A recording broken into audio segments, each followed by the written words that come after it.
making sure children are healthy, safe, loved, ready to learn, succeeding in school and in life. This is Our Children, a program brought to you by the Children's Trust. Good morning. I'm Charles Auslander, President and CEO of the Children's Trust. And I'm Ileana Varela with the Herbert Wertheim College of Medicine at FIU. And together we welcome you to Our Children. You know, the new academic school year is nearly a week away, so if your child's immunizations aren't up to date, the time to act is now.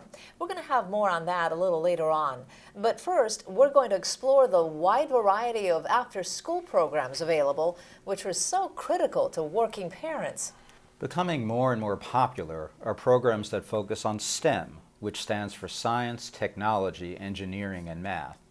The Children's Trust funds numerous after-school programs with at least a partial STEM focus. Here's what one of them looks like. The next Albert Einstein, Isaac Newton, or Marie Curie could be right here. This may look like a state-of-the-art science museum or a university pilot project, but it's not. This is the new STEM lab at KidWorks in Hialeah, an award-winning preschool that also operates an after-school and summer program funded by the Children's Trust. These are the type of programs that we have to allow students to touch, feel, and make sense of science. Because if they don't make sense of science, science becomes something, an obstacle for them, something that they're not familiar with, something they'll never be comfortable with. So we're trying to break those barriers. Teaching students to engage, learn, and innovate is the goal. And building the lab with that in mind required a meticulous attention to detail. From selecting kid-friendly microscopes, computers, tablets, and cool gadgets, to the visuals on the walls and the carefully hung lab coats. Putting the lab together was a month-long event. We went through countless ideas for what should be our 4 main topics, and then around those 4 main topics we created our environment. Here, children have the opportunity to explore every scientific disciplinary field, from environmental studies to astronomy to physics. Flat-screen TVs mounted on the walls are fully equipped to conduct video chats between students and NASA engineers and astronauts. Hello, hello. Dave Cohen is my crew member. He's an engineer at NASA and he's an experienced EVA instructor. He has wires connected to it which are connected to light bulbs, which are connected to battery. This precocious 5th grader has attended KidWorks programs since the 2nd grade and has clear opinions about how everything she and her classmates are learning are giving them a leg up. I'm very thankful for KidWorks because all of these are great opportunities for us to go to college and to university and then to start our future careers. And that is how energy can work.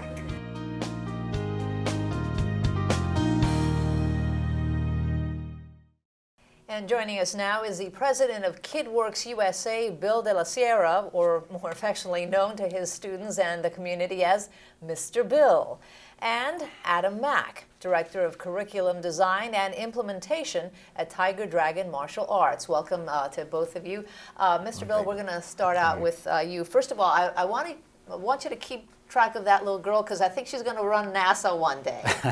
Very possible. And amazing. The other thing is, I want to know what inspired you to come up with this wonderful, incredible STEM lab concept. Ileana, I spent most of my young adult life exploring the Florida Keys and the reefs and the marine life, and I was an avid skin diver. And last year I saw Fabien Cousteau spend 30 days at Aquarius, which is FIU's underwater lab, which happens to be the only underwater lab continuously operating in the world. It's a fabulous facility. It's an incredible program, and I reached out to them and worked out a partnership. And we have had several Skype sessions with the Aquarius lab. The children have been able to talk to the scientists. We recently did a trip out to the reef.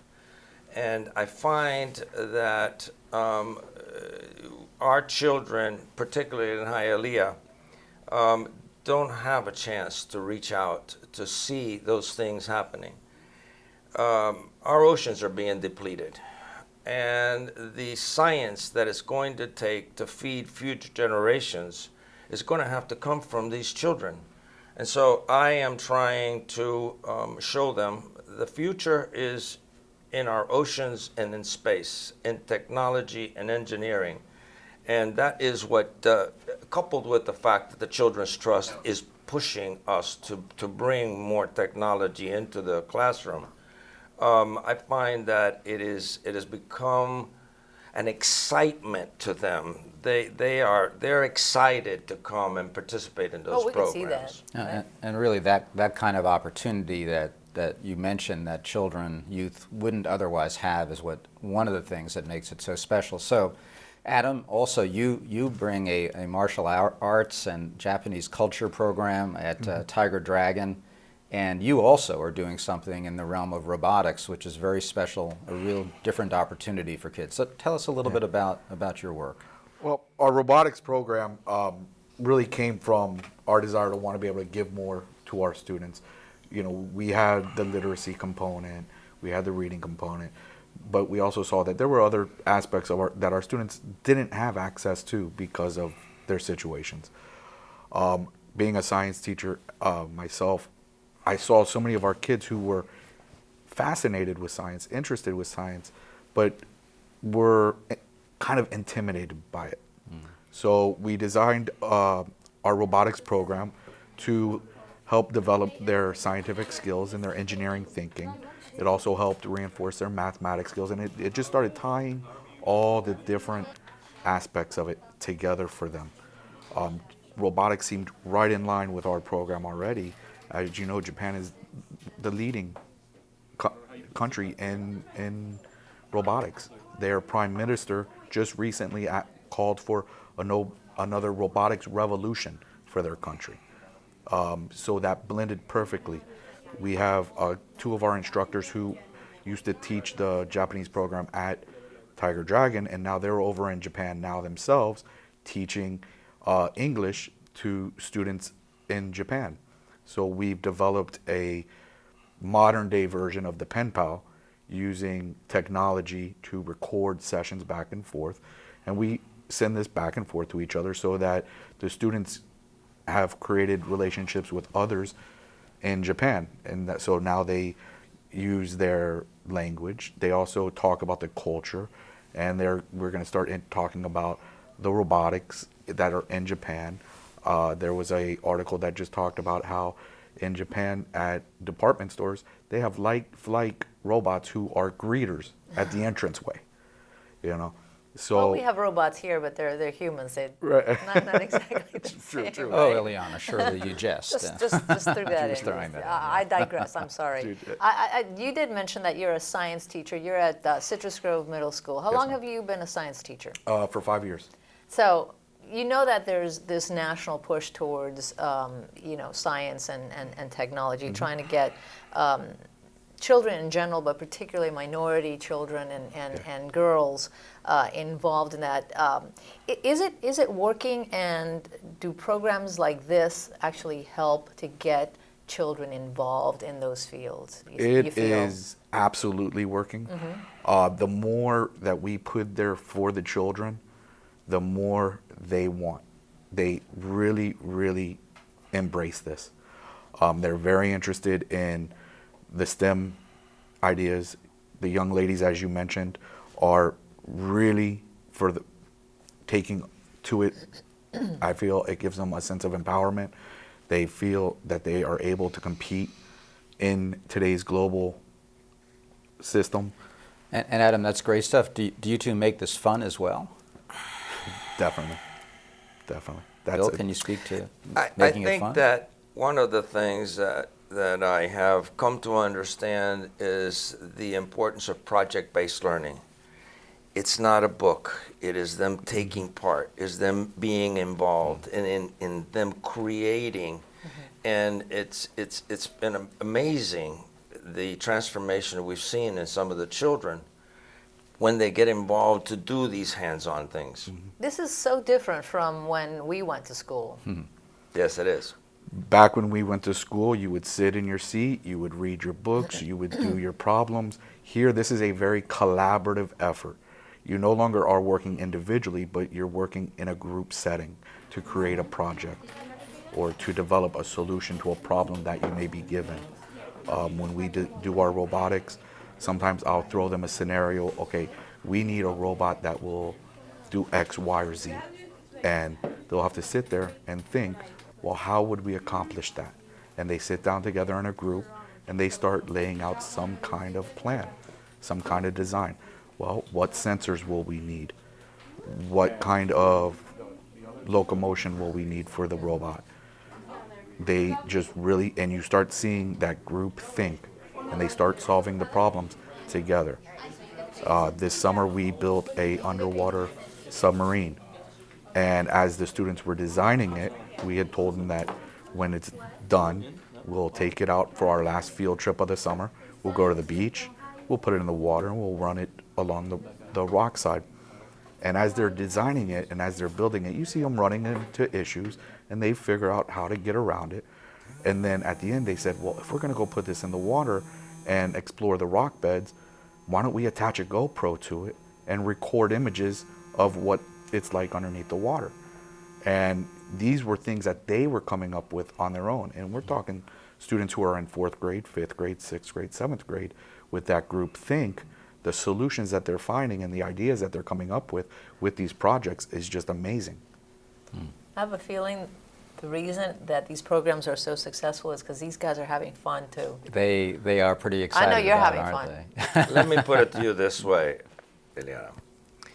My daughter has slowly taken over KidWorks and trying to provide for a next generation so the school can continue to operate. If my daughter ever found out how much fun I have, she would start charging me to go there. Let's hope she's not watching the show. Now, I know that, Charles, that both of these programs and many others funded by the Children's Trust have to have basic requirements. Can you Sure. tell us a little bit about what those requirements Right, are? and we try to focus these programs on certain basic skills. Literacy is critical, physical activity, the social skills, the soft skills, those three things are important. But as you can hear from the discussion, those things, as best we can, we try to embed them in these really thematic and fun, interesting, novel, innovative approaches, because we don't want kids just sitting there reading and taking tests or just doing things that are somehow categorized. We want them to do things that are part of a learning experience. And so I'm confident, it may not show with you, Bill, but I'm confident that most kids, when they're learning about outer space and they're learning, in your case, Adam, about robotics, they've got to read some stuff. They've got to plow through some tough stuff and learn some words probably that they've never heard before. And so that kind of thing, integrating the knowledge is really key, because we want to keep it fun. So there's basic requirements. There's just not a formula for each program. We really try to avoid the formulaic approach, because we count on gentlemen such as these and a lot of wonderful program directors as well to know better than we do how to reach the kids. To be creative. And, Exactly. and so how can parents find out about these programs? Well, hopefully they're watching today, but of course we have a program guide at most every Winn-Dixie store. You can also go onto our website, thechildrenstrust.org, and it's readily accessible there. And we also have 211. You can just dial 211 and find out about programs as well. And I think parents really should do that. It's really one of the areas that the Children's Trust has historically invested more and more money into is our after-school and summer programming, because that 5-day-a-week opportunity for children after school and during the year is something that's really an important facet of learning, an important facet of really family life today. Well, and particularly for working parents. I mean, Absolutely. absolutely, very, very important. I mean, children have to be kept busy. Children cannot be just latchkey children and expect to be just at home doing nothing or finding things to do that they shouldn't be doing. Right. And all the while, I can't emphasize it enough, and these guys do it so well, we want kids to have fun doing this so that it's not just an extra labor in their day. Well, isn't it amazing that we've finally come to the realization that when you're having fun, you can learn so much better? Wow. Absolutely. Wow, Yeah, right? Absolutely. Gentlemen, thank you for being with us and for the great work you're doing. We're going to take a short break, but before we go, we want to tell everyone about an alumni of a trust-funded program who is making us so proud. She is competing on a national stage. Her name is Gabby Diaz, and she just slid her way into the top 10 of So You Think You Can Dance. You are watching a video now of a watch party at Dave & Buster's where fans gather to root her on most Monday nights. While growing up, Gabby was a student at the Roxy Theater Group. Look at her now. Watch the show on Monday nights right here on WSVN 7 at 8 p.m. and be ready to vote through text and the Fox Now mobile app to keep our hometown girl in the running. Up next, we're going to talk about the urgency to get children immunized and where you can get it done for free. You don't want to miss that. Plus, we'll have a preview of the Children's Trust Family Expo, which is coming your way in just a few short weeks. So do not go away.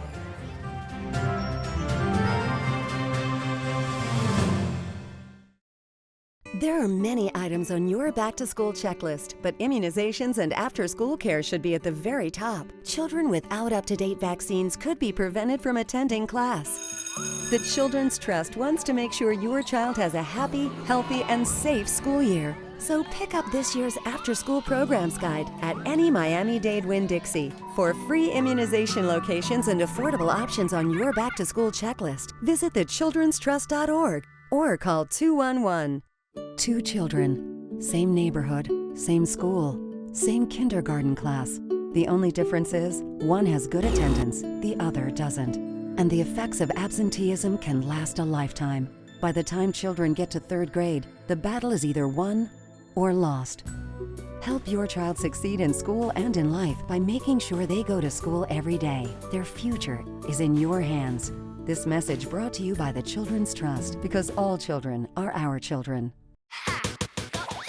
The free Children's Trust Family Expo is back, better than ever. Visit the Back to School Boulevard, special areas full of fun and learning, and exhibits showcasing hundreds of programs for kids. Stop by the Science Treehouse for fun activities, visit the free book fair, and enjoy loads of entertainment and character appearances. Don't miss the Children's Trust Family Expo, Saturday, September 12th from 10 to 5 at the Miami-Dade County Fair and Expo Center. For maps, showtimes, and schedules, visit our website or call 211.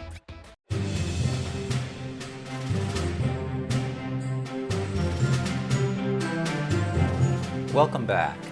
Our country is experiencing the worst measles outbreak in more than 20 years.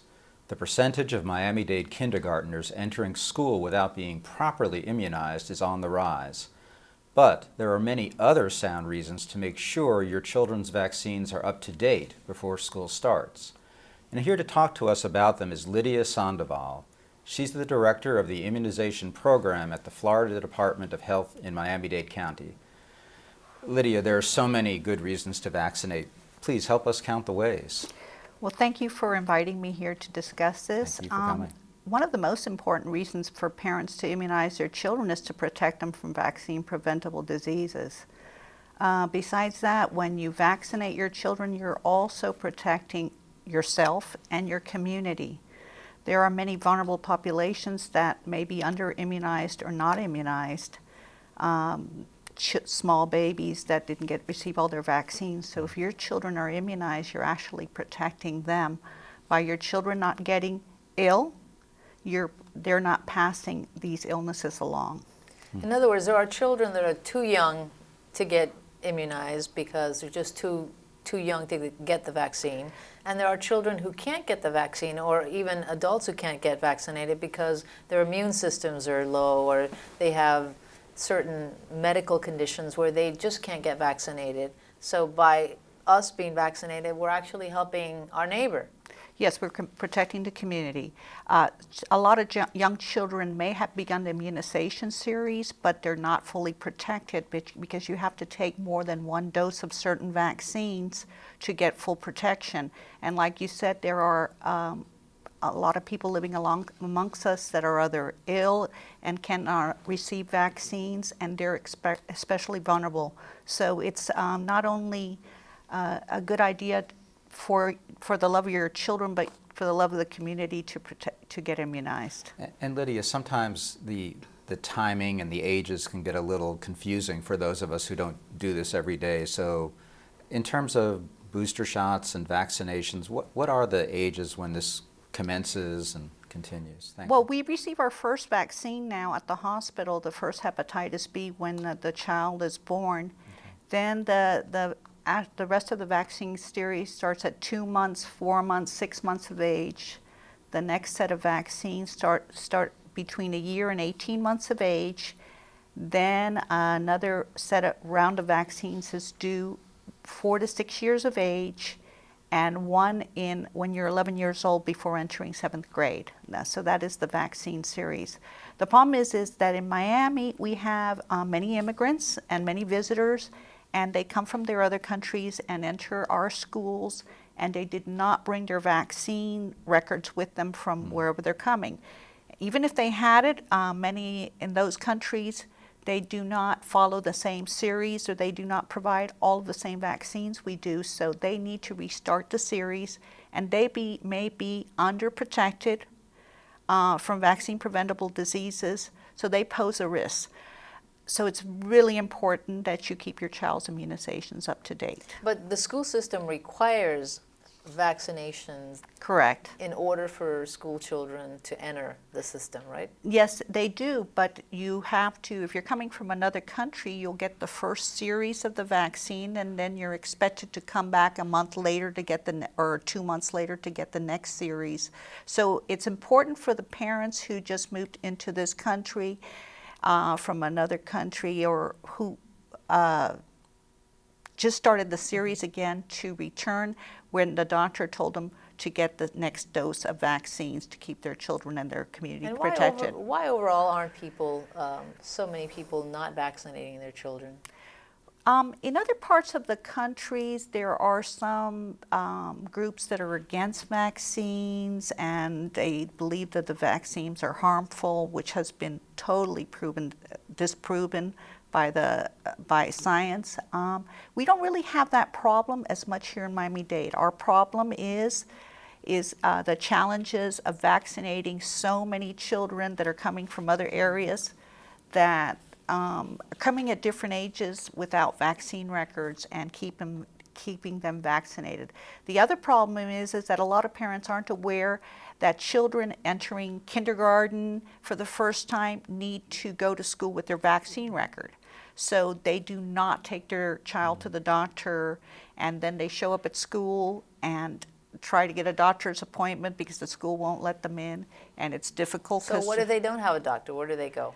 Well, they can come to the health department. We have immunization clinics with appointments, and they're welcome to come to the health department to get their immunizations there. Are there specific places that they need to go? We have 4 different clinics. We're also sponsoring an immunization day the Saturday before school starts on August 22nd. There's going to be a lot of community clinics open Saturday the 22nd, offering free vaccines. Some are requesting a $5 administration fee, which is very economical per dose. And if you call the 211, they'll be able to tell you a clinic near your home that's available. Do you have the addresses of those clinics? I think we can put them up on the screen for people, and that may give them an idea of which clinic might be closest to them. We have one in West Perrine, Little Haiti. We also have a clinic in North Miami and one in downtown called the Health District Center. The only thing is the Little Haiti clinic is Monday, Wednesday, and Friday, and the North Miami is on Tuesday and Thursday. Also call the 211 website so they can offer you other locations, because at this time of year, all the clinics are extremely busy. I can imagine. Yes. But you can't beat the price. Lydia, thank you so much for bringing all this information to us. I know that it's invaluable for parents because they do need to get the children immunized before they go to school, and school is just around the corner.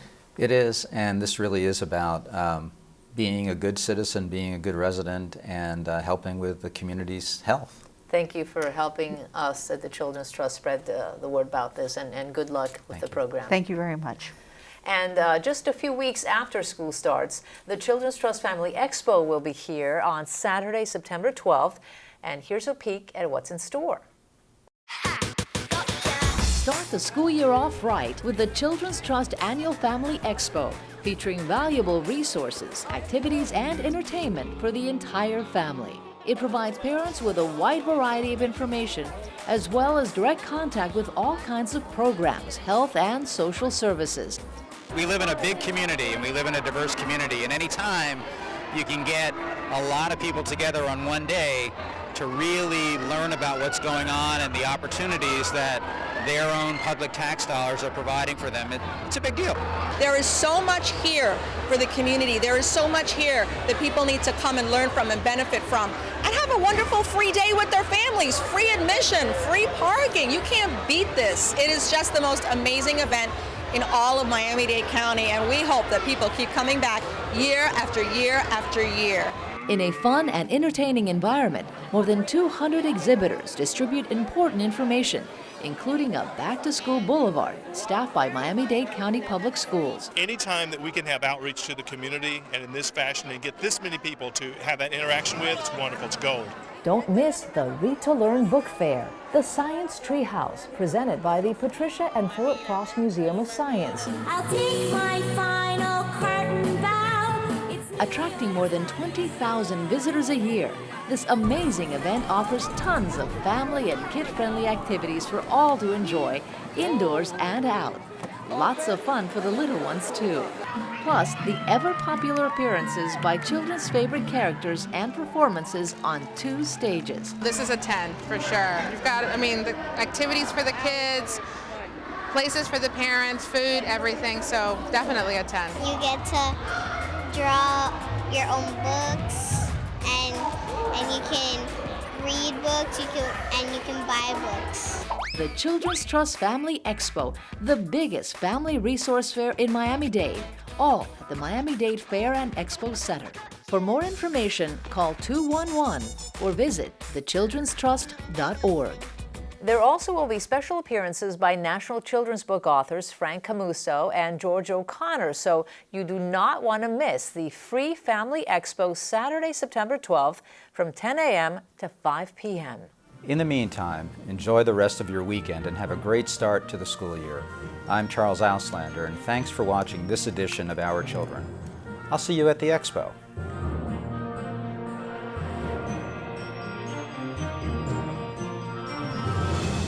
Our Children is brought to you by the Children's Trust. The Children's Trust invests in programs and services that help make children healthy, safe, loved, ready to learn, succeed in school and in life.